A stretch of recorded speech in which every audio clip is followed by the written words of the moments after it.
the first person to be charged with a fentanyl overdose murder in Tarrant County. With more to come, take a look.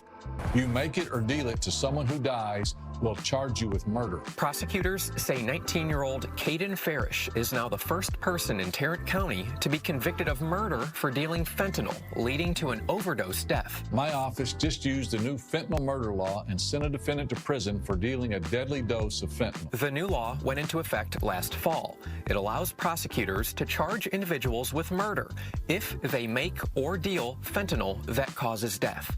Farish pled guilty and is sentenced to 19 years in prison. Fentanyl overdoses are unfortunately all too common, and unfortunately people don't know what they're ingesting whenever they take the drug. Bedford Police Department charged Farish after 17-year-old Dustin Anderton overdosed and died from fentanyl-laced pills while inside a home on January 20th. I don't think anybody would intentionally take a lethal amount of fentanyl knowingly. The chief of police points out that for detectives pursuing an overdose murder charge, there's a greater threshold of necessary evidence to make the case stick in court. The work that they put in and the effort and time that they put into a case like this goes well beyond just your normal narcotics investigation. Texas Department of State Health Services data shows a steadily rapid increase in fentanyl poisoning deaths throughout the past decade.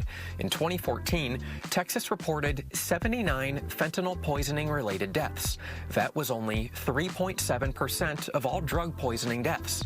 But in 2023, more than 2,300 deaths, approaching half of all drug poisoning deaths. Now, this year, for the first time in a decade, those numbers are shrinking. So far, roughly 1,000 deaths.